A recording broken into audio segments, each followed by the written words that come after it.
तो हम लोगों ने स्टार्ट किया बहुत बेसिक फंडामेंटल जो किसी भी सेफ्टी के कोर्स का होता है। First lecture as a you can say. तो बेसिक फंडामेंटल्स में एक वर्ड सेफ्टी से हम लोगों ने स्टार्ट किया कि सेफ्टी कहाँ से वर्ड ये जनरेट हुआ। तो हम लोगों ने डिस्कस किया कि इस word safety has been drive from a Latin word salvus. Safety word जो है वो लैटिन के साल्वस वर्ड से जनरेट हुआ।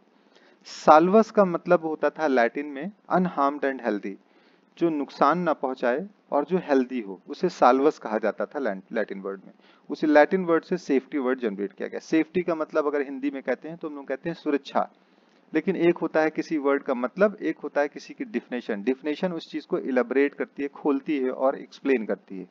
तो अगर हम सिर्फ अगर कहते हैं इसका मतलब क्या होता है तो सेफ्टी का मतलब सुरक्षा। लेकिन अगर डिफिनेशन की बात करते हैं तो हम कहते हैं absence of risk of serious personal injury is called safety. जी, जो डिफिनेशन ली गई है वो आरआरसी एक इंस्टीट्यूशन है, उसके जो डॉक्यूमेंट्स प्रिपेयर किया था उसने, जो बुक्स प्रिपेयर की थी, जिसको नेबोश भी रिकमेंड करता है पढ़ने के लिए।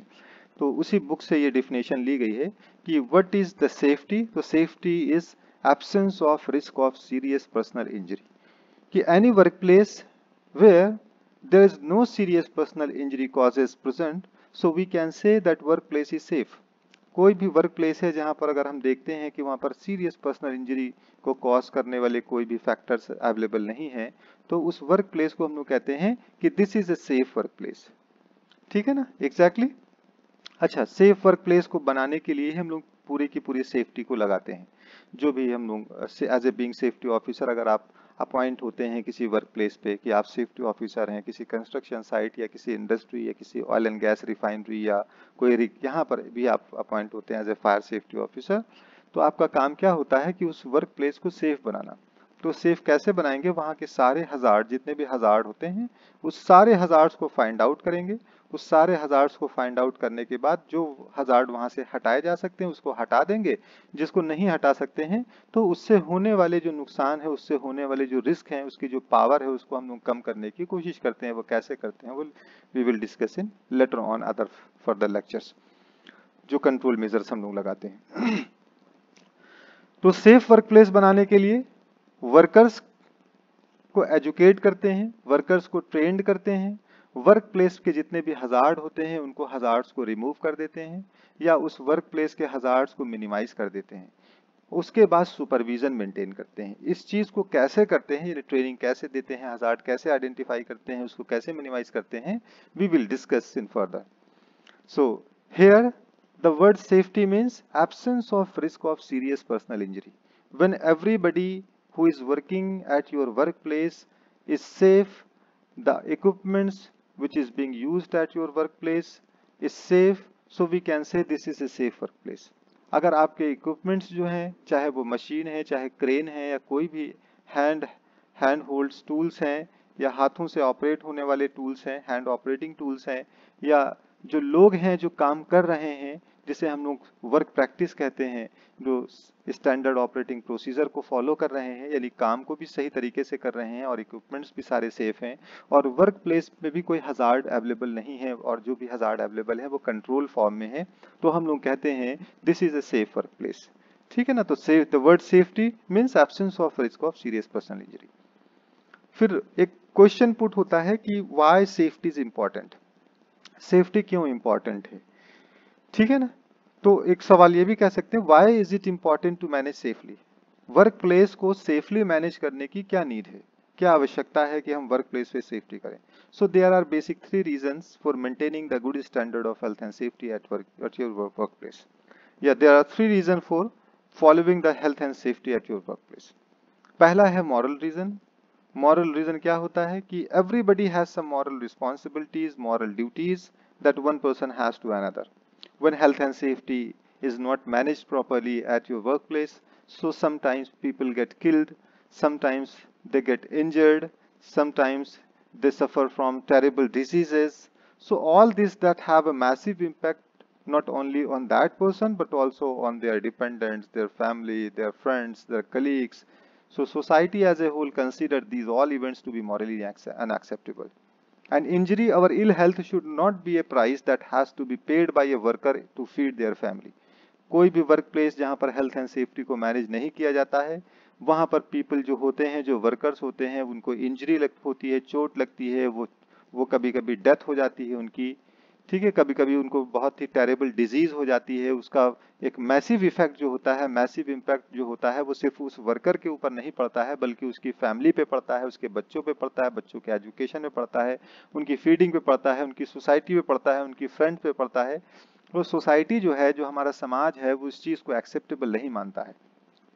और इंजरी और इल हेल्थ ये कोई ऐसी प्राइस नहीं होनी चाहिए कि कोई वर्कर्स काम करने के लिए हमारे यहाँ आया है, उसको हम काम करने के लिए पैसे दे रहे हैं तो इसके मतलब क्या है कि उसका हाथ कट जाए, ऐसा नहीं होना चाहिए। दूसरा reason for maintaining the good standard of health and safety is a legal reason. So there are some legal reason, some national as well as international laws that govern the conduct of business and organization. When health and safety is not managed properly, so अगर बहुत से international, बहुत से national laws हैं, कानून है, जैसे factory act 1948 amendment 87 है फैक्ट्री के लिए, हमारे यहाँ BOCW एक्ट है, building and other construction work act है, इन सारे एक्ट्स को हम पढ़ेंगे आगे, लॉज में पढ़ेंगे। उसी तरीके से इंटरनेशनल लॉज हैं, ओशा का एक्ट है, उसी तरीके से इंटरनेशनल लेबर ऑर्गेनाइजेशन ILO का कन्वेंशन 155 रिकमेंडेशन 164 है।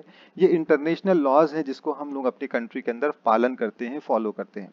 तो ये सारे के सारे लॉज हैं, और लॉ ये कहता है कि it is the responsibility of employer to maintain the safe work place to the employee, to provide the safe work place to the employee. मालिक की रिस्पॉन्सिबिलिटी है कि वो अपने एम्प्लॉयज को, उनको सेफ और सुरक्षित वर्क प्लेस प्रोवाइड करे। मालिक की रिस्पॉन्सिबिलिटी है कि वो सुरक्षित उपकरण प्रोवाइड करे। मालिक की रिस्पॉन्सिबिलिटी है कि वो सही तरीके की ट्रेनिंग प्रोवाइड करे सारे वर्कर्स को, उनके काम के प्रति, जो भी वो काम करने के लिए जा रहे हैं, उनको उसके काम के प्रति जो है वो ट्रेनिंग प्रोवाइड करे। मालिक की रिस्पॉन्सिबिलिटी है कि वो सारे के सारे वर्कर्स, एम्प्लॉयज को पर्सनल प्रोटेक्टिव इक्विपमेंट्स, PPEs, जो काम के लिए मैंडेटरी हैं, जैसे वेल्डिंग का काम है तो वेल्डिंग के लिए एक एप्रन की आवश्यकता पड़ती है, जो कि लेदर एप्रन की आवश्यकता है, ग्लव्स की आवश्यकता है, वेल्डिंग शील्ड की आवश्यकता है, स्पेक्टिकल्स की आवश्यकता है।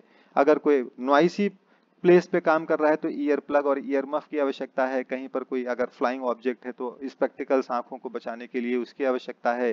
पैर में, फुट में कोई चोट ना लगे, इंजरी ना हो तो शूज की आवश्यकता है। ये सारी की सारी आवश्यकताएं जो हैं, जो पर्सनल प्रोटेक्टिव इक्विपमेंट्स की हैं, तो ये मालिक की जिम्मेदारी है कि वो अपने एम्प्लॉइज को प्रोवाइड करे, अच्छी गुणवत्ता, अच्छी क्वालिटी की, और सही से उसको प्रोवाइड करे। फिर उसके बाद उसकी ट्रेनिंग प्रोवाइड करे कि इस चीज को किस तरीके से पहना जाता है और इसका रख रखाव कैसे किया जाता है। ये लॉस है। अगर कोई लॉ को फुलफिल नहीं करता है, ब्रीच ऑफ लॉ करता है, कोड ऑफ प्रैक्टिस को कंडक्ट करता है, तो उसके खिलाफ या तो सबसे पहले नोटिस जारी हो सकती है उस इंडस्ट्री के खिलाफ अगेंस्ट टू। कौन करेगा? कंसर्न अथॉरिटीज हैं। जैसे हमारे यहाँ लेबर इंस्पेक्टर को अपॉइंट किया जाता है, वो लेबर इंस्पेक्टर की टीम होती है, उसकी रिस्पॉन्सिबिलिटी होती है कि वो जा करके किसी भी इंडस्ट्रीज को इंस्पेक्ट कर सकता है, जांच कर सकता है। तो उसकी ये रिस्पॉन्सिबिलिटी है, और वो जाकर के जांच करता है। कोई चीज अगर ऐसी पाई जाती है जिसकी वजह से लॉ ब्रीच हो रहा है, कानून का उल्लंघन हो रहा है, तो वो एक जनरल नोटिस जारी कर सकता है कि आप एक सप्ताह या एक महीने के अंदर इसको सही करा करके हमको नोटिफाई करा दीजिए। और अगर उसके बाद दोबारा री इंस्पेक्शन में वो चीजें नहीं फुलफिल की जाती है, नहीं पाई जाती हैं, और वो कमियां वैसे ही मेंटेन होती हैं, तो उसके खिलाफ मुकदमा दायर कर दिया जाता है और उसके खिलाफ प्रोसिक्यूशन होता है, यानी कि केस चलता है। और प्रोसिक्यूशन में अगर वो गिल्टी पाया जाता है तो उसके ऊपर फाइन लगाई जा सकती है या फिर उसको इम्प्रिजमेंट जेल भेजा जा सकता है। ये लीगल रीजन है। So there are legal reason for maintaining the good standard of health and safety. Moral की वजह से तो मे भी कोई करे या कोई ना करे, लेकिन लीगल रीजन को कंप्लायंस करने के लिए, लीगली उसको जो है फुलफिल करने के लिए, हर ऑर्गेनाइजेशन को, चाहे कंस्ट्रक्शन साइट हो, चाहे मॉल्स हो, चाहे इंडस्ट्री हो, हर तरीके के लॉज को फुलफिल करना पड़ेगा। जैसे फायर की अगर हम लोग बात करते हैं तो एक नेशनल बिल्डिंग कोड है, NBC है हमारी। NBC के अकॉर्डिंग जितने भी फायर एंड सेफ्टी के अप्लायंसेज हैं, जितने भी गैजेट्स हैं, जितने भी इक्विपमेंट्स हैं, उस ऑर्गेनाइजेशन में होने चाहिए। उसके एम्प्लॉयज ट्रेंड होने चाहिए। रेस्क्यू करने के लिए, कोई अगर आग लगती है, कोई बंदा फंस जाता है, तो उसको बचाव करने के लिए ट्रेंड एम्प्लॉयज आपके पास होने चाहिए। और जो जिस इक्विपमेंट्स की आवश्यकता है, जैसे सेल्फ कंटेन्ड ब्रीदिंग ऑपरेटर्स, जो सिलेंडर आपने देखा होगा फायर वाले पहन के अंदर जाते हैं, एटमॉस्फेयर जहाँ पर कंटेमिनेटेड होता है, तो वो होना चाहिए। उसी के साथ में फायर प्रॉक्सी सूट्स होता है, प्रॉक्सिमिटी सूट्स होता है। वो ऐसा होता है जिसमें हीट असर नहीं करती है, उस फायर सूट को पहन करके वो अंदर जाते हैं। तो इक्विपमेंट्स भी होने चाहिए और साथ में एम्प्लॉयज ट्रेंड भी होने चाहिए। तो एनबीसी जो है, नेशनल बिल्डिंग कोड जो है, वो फायर के रिगार्डिंग पूरी की पूरी आपको एक टर्म और कंडीशन बताती है कि ऑर्गेनाइजेशन में क्या क्या चीजें कैसे कैसे होनी चाहिए। अगर वो चीज नहीं होती है तो फायर की कंसर्न अथॉरिटी अगर जाकर के इंस्पेक्शन करती है या कोई एक्सीडेंट के बाद इन्वेस्टिगेशन अगर कंसर्न अथॉरिटी करती है और उसमें कमियां पाया जाता है तो भी प्रोसिक्यूशन एंड जेल और फाइन का प्रोविजन रहता है हमेशा। तीसरा रीजन होता है सेफ्टी को फॉलो करने का या सेफ्टी को मेंटेन करने का वर्क प्लेस में, वो है फाइनेंशियल रीजन, जिसको हम लोगों ने डिस्कस किया था कि अगर हेल्थ एंड सेफ्टी को मैनेज किया जाता है तो एक लॉस प्रिवेंशन प्रोग्राम्स के अकॉर्डिंग उसके तहत जो कंपनी होती है उसका प्रॉफिट होता है, क्योंकि एक्सीडेंट नहीं होता है। जब कोई सेफ्टी फॉलो करता है तो एक्सीडेंट नहीं होता है। अगर कोई ऑर्गेनाइजेशन अच्छे से सेफ्टी फॉलो करती है तो जो वर्कर्स होते हैं उनकी प्रोडक्टिविटी बढ़ती है, उनका जो मोटिवेशन होता है वो इंक्रीज रहता है। इस वजह से क्या होता है कि वो अच्छे तरीके से, बेटर तरीके से काम करते हैं, इंथुजियाज्म और उत्साह के साथ काम करते हैं, तो उनकी जो प्रोडक्टिविटी होती है वो ज्यादा होती है।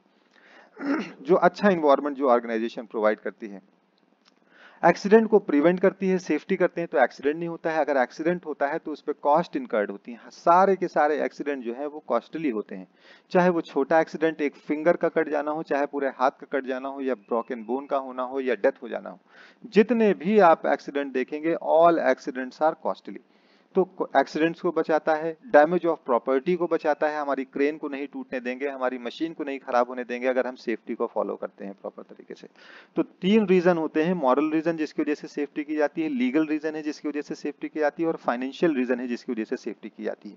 इसमें सबसे ज्यादा अगर आप सवाल ये पूछते हैं कि सबसे ज्यादा इफेक्टिव कौन सा फैक्टर है जिसकी वजह से सर ये सेफ्टी लोग करते हैं, तो वह है लीगल रीजन। क्योंकि लीगल रीजन बहुत ही स्ट्रिक्ट माना जाता है, उसके खिलाफ प्रोसिक्यूशन हो सकता है मालिक के खिलाफ, और उसको जेल हो सकती है या फिर फाइन लगाई जा सकती है।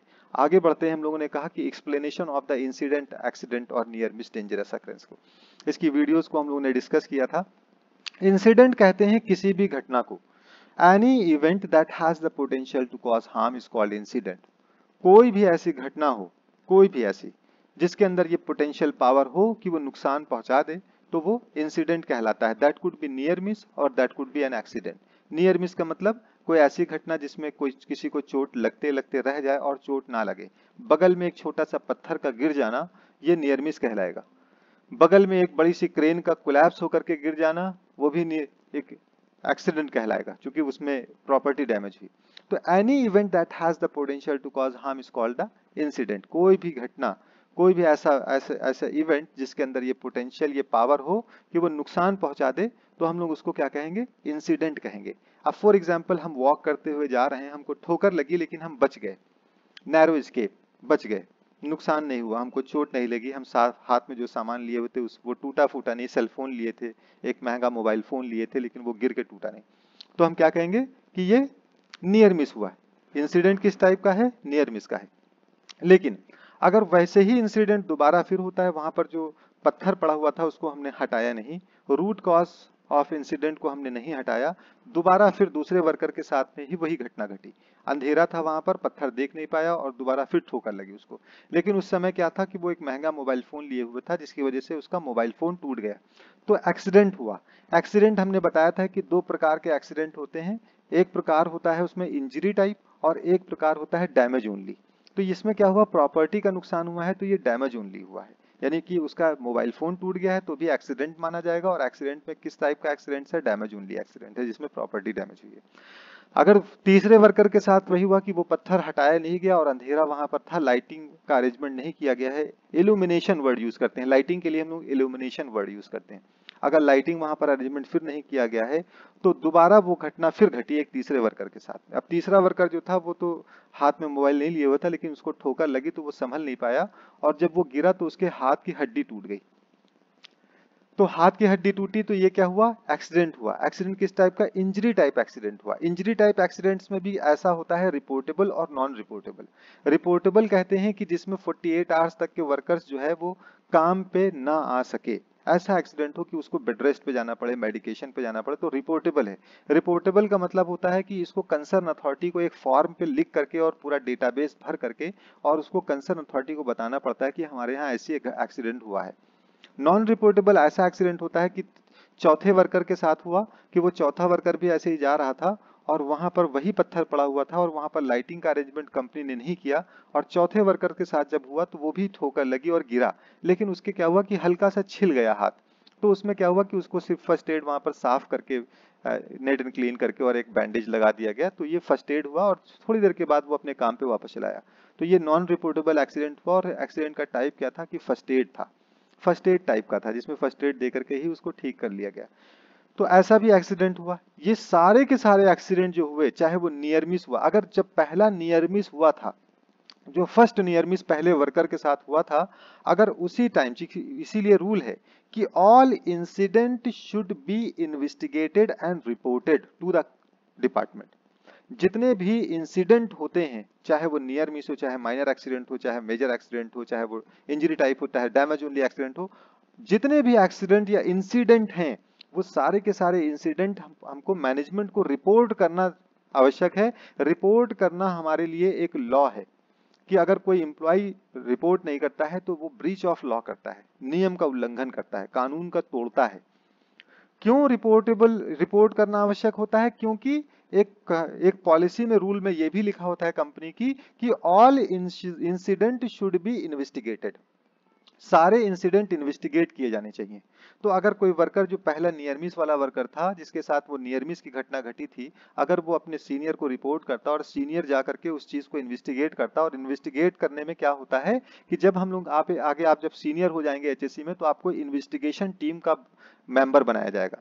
तो जब एक्सीडेंट होगा कोई भी, तो आपको इन्वेस्टिगेट करना पड़ेगा। तो इन्वेस्टिगेशन जैसे हमारी पुलिस डिपार्टमेंट इन्वेस्टिगेशन करती है, उसमें डिटेक्टर का एक काम होता है, जैसे डिटेक्टर्स होते नहीं कि तो डिटेक्ट करते हैं बंदे, तो उसमें एक तरीका आपको पढ़ाया जाएगा, आगे पेपर में आएगा कि किस तरीके से एक्सीडेंट को इन्वेस्टिगेट किया जाता है, कैसे स्टेप्स लिए जाते हैं, कौन कौन से क्लूज लिए जाते हैं, कौन कौन से स्टेप्स तरीके फॉलो किए जाते हैं, कैसे ही आप जो है वो क्लूज को सेव कर सकते हैं। जैसे कि पुलिस डिपार्टमेंट करती है, उसी तरीके से आपको ट्रेन किया जाता है कि आप इन्वेस्टिगेशन करें, क्योंकि वर्क प्लेस पे भी एक्सीडेंट्स होते हैं।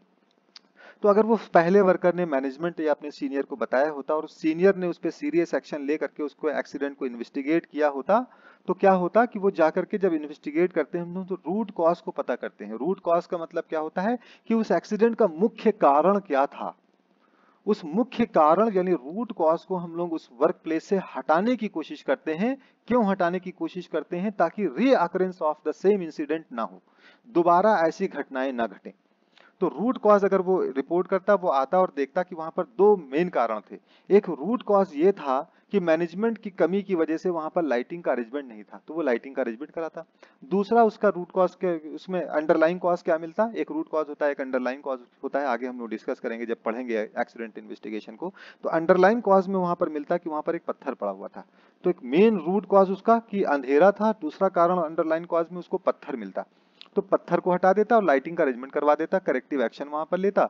और दोबारा जो उसके बाद जो घटनाएं घटी, जैसे कि दूसरे वर्कर के साथ घटना घटी जिसमें उसका मोबाइल फोन टूट गया, तीसरे वर्कर के साथ घटना घटी जिसमें उसको हल्की सी चोट आई, चौथे वर्कर के साथ घटना घटी कि उसका हाथ टूट गया, तो ये एक्सीडेंट्स ना होते। इसको आगे इस एग्जाम्पल को हमेशा ध्यान रखिएगा, इस एग्जाम्पल्स के ऊपर हम लोग एक थियरीज को डिस्कस करने वाले हैं आगे। तो इंसिडेंट का मतलब होता है any event that has the potential to cause harm is called the incident that could be a near miss और द एक्सीडेंट। इंसिडेंट का मतलब कोई भी घटना जिसके अंदर ये पावर हो कि वो हार्म पहुंचा दे। हार्म जब वर्ड यहाँ पर यूज किया गया है, इस हार्म वर्ड का मतलब क्या होता है कि यहाँ पर ये किसी को चोट पहुंचा दे। चोट चाहे वो हल्की फुल्की फर्स्ट एड हो, चाहे वो मॉडरेट यानी बीच की हो, चाहे वो सीवियर इंजरी हो, किसी को बहुत घातक चोट लगा दे, या फिर डैमेज ऑफ प्रॉपर्टी कर दे, या कंटेमिनेशन ऑफ इन्वायरमेंट कर दे वहां पर, है ना। तो हार्म का मतलब कई चीजें होती हैं यहाँ पर, ठीक है। आगे इसको स्टेप्स में लेके आते हैं। फिर हम लोगों ने डिस्कस किया था हजार्ड, कि हजार्ड की जो रियल प्रोनाउंसिएशन है, जो हम लोग जब, चूंकि हम लोग की मीटिंग्स होती है, अभी कल हमारी एक हाई फील्ड ऑर्गेनाइजेशन थी, तो उससे एक वेबिनार के through due diligence of food safety के ऊपर एक वेबिनार को अटेंड कर रहे थे। तो वो लोग हैजर्ड बोलते हैं, इसका एग्जैक्ट प्रोनाउंसिएशन जो होता है वो हैजर्ड होता है, लेकिन हम लोग की फील्ड के अंदर मोस्टली लोग हजार्ड कहते हैं। तो इसलिए हम दोनों हम लोग को समझना चाहिए कि हैजर्ड का मतलब भी यही होता है और हजार्ड का मतलब भी वही होता है। प्रोनाउंसिएशन का डिफरेंस होता है। Hazard is a right pronunciation and hazard is a common pronunciation. तो hazard means anything that has the potential to cause harm. कोई भी चीज जिसके अंदर ये पोटेंशियल, ये पावर हो कि हमको नुकसान पहुंचा दे, उसे हम लोग हैजर्ड कहते हैं, खतरा कहते हैं। तो हैजर्ड कुछ भी, एनीथिंग, कुछ भी हो सकता है। वो एक कप ऑफ कॉफी हो सकता है, ग्लास ऑफ वाटर हो सकता है जो हमारे लैपटॉप पे गिर जाए तो हमारे लैपटॉप को वो डैमेज ऑफ प्रॉपर्टी कर दे, तो हमको नुकसान पहुंचा दे। या कोई शार्प एक ऑब्जेक्ट हो सकता है, धारदार कोई चीज हो सकती है, वो नुकसान पहुंचा दे। कोई बैक्टीरिया हो सकता है, कोई वायरस हो सकता है, जिसे हम लोग बायोलॉजिकल हैजर्ड कहते हैं। चूंकि हैजर्ड की कैटेगरी को हम लोग आगे पढ़ेंगे कि इसमें जनरल हैजर्ड्स भी आते हैं, इलेक्ट्रिकल हैजर्ड होता है, केमिकल हैजर्ड होता है, बायोलॉजिकल हैजर्ड होता है ना, different categories of the hazards होते हैं। वो सारे कैटेगरीज को हम लोग डिस्कस करेंगे स्टेप वाइज में। तो उसमें डिफरेंट हैजर्ड्स पाए जाते हैं कि कुछ भी हो सकता है, दैट कुड बी निडल, एक निडल हो सकता है। अगर कोई सुई है और वो इंजेक्शन है, किसी एक बंदे को लगाया जिसको इन्फेक्शन था, किसी बैक्टीरियल या वायरल इन्फेक्शन, उसके ब्लड में इन्फेक्शन था, और किसी दूसरे को लगा दिया जाए तो भी इन्फेक्ट हो जाएगा, तो उसको भी वही डिजीज हो जाएगी। तो एक छोटी सी निडल भी हो सकती है, एक big part of the machinery भी हो सकती है, कोई केमिकल हो सकता है, कोई हीट हो सकती है, टेम्परेचर हो सकता है, यानी कोल्ड और हीट दोनों हो सकती है, इलेक्ट्रिसिटी हो सकती है। तो डिफरेंट, एक ड्रॉयर हो सकता है जो कि निकला हुआ ठोकर लगा दे, कोई शार्प ऑब्जेक्ट हो सकता है, कोई ऊपर से गिरता हुआ कोई पत्थर या कोई सामान फॉलिंग ऑब्जेक्ट हो सकता है, कोई छटक के पड़ने वाला कोई ऑब्जेक्ट, फ्लाइंग ऑब्जेक्ट हो सकता है, कोई rotating part of the machinery हो सकती है। तो hazard means anything that has the potential to cause harm. अगर आप देखना शुरू करेंगे तो हर चीज हैजर्ड ही लिखेगी आपको। वर्क प्लेस पे, रोड पे आपको चलती हुई व्हीकल्स आपको हैजर्ड लगेगी, बाइक आपको हैजर्ड लगेगी, रोड के ऊपर गड्ढा पड़ा हुआ है, patches on the road, that could be considered as a hazard. Slippery floor है, अगर चिकनी मिट्टी है तो हैजर्ड है ना। तो कुछ छोटे छोटे से पत्थर पड़े हुए हैं जिसके ऊपर स्किड कर सकती है गाड़ी, वो हैजर्ड मिलेगी। घर के अंदर आप हैजर्ड्स को आइडेंटिफाई करना शुरू करेंगे तो इलेक्ट्रिसिटी मिलेगी आपको मेजर हैजर्ड्स के अंदर, जो सबसे ज्यादा डेथ हाउस होल्ड में कॉज करती है। स्लिपरी फ्लोर आपको बहुत ही बड़ा हैजर्ड आपके वर्क प्लेस में मिलेगा, और जहां पर अक्सर देखेंगे कि वहां पर स्लिप होते रहे लोग, जैसे नियर मिस होती रही है। लेकिन अब हम लोग चूंकि सेफ्टी के फील्ड में नहीं थे इससे पहले, तो हम लोगों का बिहेवियर सेफ्टी के पॉइंट ऑफ व्यू से सोचने वाला नहीं था। तो इसलिए हम लोग घरों में देखते थे अक्सर लोग स्लिप हुआ करते थे एक जगह से, लेकिन हम लोग उसको अवॉइड करते थे कि यार स्लिप हो रहे हैं तो किसी रीजन से हो रहे हैं, बल्कि वहां पर कुछ फैक्टर, कुछ कारक ऐसे हैं जिसकी वजह से स्लिप हो रहे थे, और उस नियर मिस को हम लोगों ने नहीं दूर किया। इसकी वजह से एक बार ऐसा हुआ कि कोई गिरा और उसका हाथ टूट गया, या रीढ़ की हड्डी, स्पाइनल कॉर्ड टूट गई, या पेल्विक्स बोन, पीछे कूल्हे की हड्डी टूट गई, या फिर हेड इंजरीज की वजह से पैरालिसिस हो गया या डेथ हो गई। तो ऐसी कंडीशन भी हम लोग देखते हैं, लेकिन उस चीज को हम लोगों को सोचने का तरीका, पहले बिहेवियर नहीं था तो हम लोग उसको उस तरीके से नहीं सोचते थे। तो hazard means anything that has the potential to cause harm. एक एग्जांपल इससे पहले दिया था, हाउस होल्ड और पर्सनल लाइफ के हैजर्ड्स को हम लोग जानते हैं, हम लोगों को ब्रेन पहचानता है, हम लोगों के पेरेंट्स ने उसको पहचानना सिखाया है कि रोड पे चलना तो तेज गाड़ी देख के क्रॉस करना। ये हैजर्ड्स को आइडेंटिफाई करना हम लोगों के गार्जियंस ने, पेरेंट्स ने, सोसाइटी ने डांट के, समझा के सिखाया है। इसीलिए हम लोग अपने पर्सनल लाइफ के जितने भी हैजर्ड्स हैं उसको पहचानते हैं बहुत अच्छे तरीके से। अगर हम एटीएम में रात को पैसे निकालने जानते हैं तो हम पहचानते हैं इस हैजर्ड्स को कि ऐसा ना हो कि कोई लूट ले, है ना, कोई ऐसा बंदा हो पीछे से आकर के पॉइंट पे लेकर के उसके बाद लूट ले हमारे पैसे, तो इस हैजर्ड्स को हम पहचानते हैं। लेकिन जब हम वर्क प्लेस की बात करते हैं तो इंडस्ट्रीज के अंदर जो हैजर्ड्स हैं उसको अभी हम लोग नहीं पहचानते हैं, इंडस्ट्रीज में नहीं गए। तो इसीलिए आपको पढ़ा के, इसमें एजुकेट करके उस हैजर्ड्स को भी आपको पहले से ही बता दिया जाएगा, ताकि आप उससे भी बहुत ही फेमिलियर हो जाएं। तो एग्जाम्पल्स में लिखा कि हजार्डस इवेंट, हैजर्ड जो होता है वो इटसेल्फ नेवर कॉज ए हार्म, अपने आप नुकसान नहीं पहुंचाता है। जैसे कि एग्जाम्पल लिया था कि वो अंधेरे में पत्थर पड़ा हुआ था रास्ते पे, जहां पर 4 वर्कर्स को ठोकर लगी, किसी को नुकसान हुआ, किसी को नहीं हुआ। वो क्या था, पत्थर हैजर्ड था, और वहां पर लाइट की कमी भी हैजर्ड थी। दोनों फैक्टर वहां पर थे कि लाइट भी कम थी, due to lack of illumination over there, due to lack of lighting over there, and the stone on the path, stone जो है वो रास्ते पे था। तो देयर आर टू हैजर्ड्स, दो हैजर्ड्स वहां पर थे, जिसकी वजह से वहां पर एक्सीडेंट हो रहा था, यानी हजार्डस इवेंट हुआ कि ठोकर लगना। तो कोई बंदा जा करके जब ठोकर लगेगी, जो इंसिडेंट हुआ है वो हजार्डस इवेंट हुआ है, ठीक है ना। hazardous event take place, a hazardous event takes place when someone or something interact with the hazard and harm result। जब कोई व्यक्ति या कोई वस्तु हजार्ड के कांटेक्ट में जाता है तो हार्म रिजल्ट होता है, हजार्डस इवेंट होता है जिसका रिजल्ट क्या होता है, हार्म, हजार्डस इवेंट का। तो कभी कोई मशीन घूमता हुआ एक rotating part of the machinery है और वो ओपन है, उसका गार्ड वहां से मिसिंग है, गार्ड हटा दिया गया है, तो कोई कोई वर्कर्स ऑपरेटर वहां गया तो उसके कांटेक्ट में आ गया, तो अब हजार्डस इवेंट हुआ। अब उस हजार्डस इवेंट के बाद कुछ भी हो सकता है, नियर मिस हो सकता है, इसे इवेंट को हम लोग हजार्डस इवेंट कह रहे हैं। तो कोई भी इंसिडेंट को हजार्डस इवेंट कह सकते हैं। तो उसमें नियर मिस भी हो सकती है, उसमें एक्सीडेंट भी हो सकता है, एक्सीडेंट भी इंजरी टाइप हो सकता है, डैमेज ओनली भी हो सकता है, डिफरेंट टाइप के हैजर्ड हो सकते हैं। हार्म का मतलब वही होता है, harm includes ill health and injuries, damage to property, plant, products और the environment and production losses और इंक्रीज लायबिलिटीज। ये हार्म का मतलब है। इसमें एक वीडियोस को डिस्कस किया था हम लोगों ने, एक छोटी सी वीडियोस थी, उसको कहीं डिस्कस कर लेते हैं एक बार। जैसे कि एग्जांपल्स है कि there are different types of hazards you will find out over there. Different types के हैजर्ड्स आपको मिलेंगे।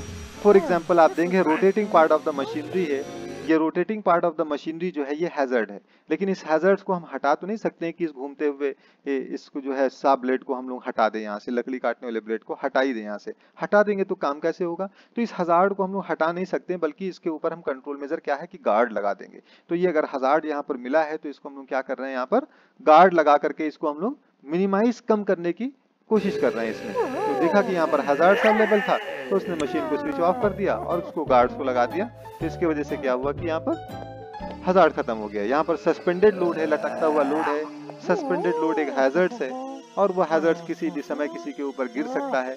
तो उसमें क्या है कि उसको या तो अब इस हजार्ड्स को हटा कैसे सकते हैं, या तो इसको बैरिकेड कर दिया जाए यहाँ से, या तो इसको नीचे स्टेप डाउन करवा करके नीचे रख दिया जाए। तो ये हजार्ड्स यहाँ से एलिमिनेट हो जाएगा।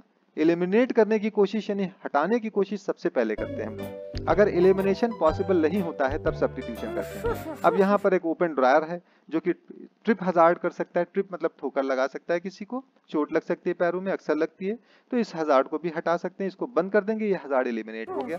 तो मोस्ट ऑफ द हजार्ड जो एलिमिनेट हो सकते हैं उसको हम लोग एलिमिनेट करने की कोशिश करते हैं कि हटा दें।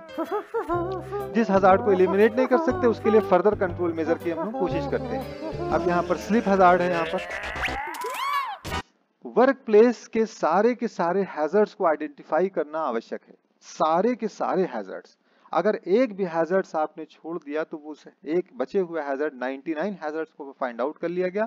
एक हैजर्ड्स अगर रिमेनिंग होता है तो उस कभी कभी उसी एक एक्सीडेंट की वजह से यानी हैजर्ड की वजह से एक्सीडेंट, मेजर एक्सीडेंट्स होता है इसमें।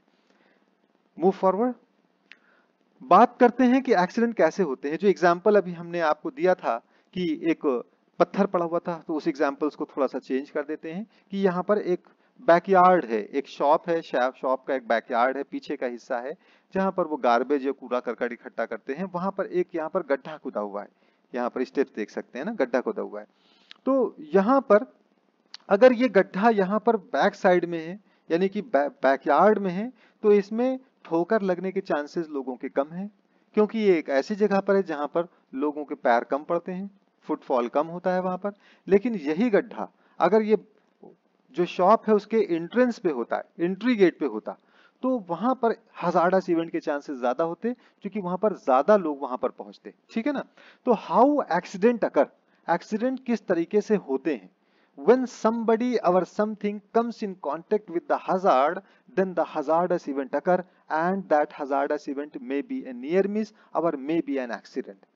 जब कोई व्यक्ति या कोई वस्तु किसी हजार्ड के कांटेक्ट में आता है तो हजार्डस इवेंट होता है। वो हजार्डस इवेंट नियर मिस भी हो सकता है जिसमें किसी को चोट ना लगे, कोई प्रॉपर्टी डैमेज ना हो, होते होते रह जाए, या फिर हो जाए जिसको हम लोग एक्सीडेंट कहते हैं। तो आगे इसको हम लोग फर्दर भी और भी डिस्कस करेंगे। Accident, any unforeseen event. Accident की डिफिनेशन क्या है, लोग पूछते हैं कि what is an accident, accident क्या है। तो एक्सीडेंट को कहते हैं हम लोग ऐसे जनरल भाषा में कि any unforeseen event, any event that we can not predict earlier. कोई भी इवेंट जिसको हम लोग प्रिडिक्ट नहीं कर सकते हैं, प्रिडिक्शन नहीं कर सकते, unforeseen, unpredictable, undesirable event which has the power to cause harm.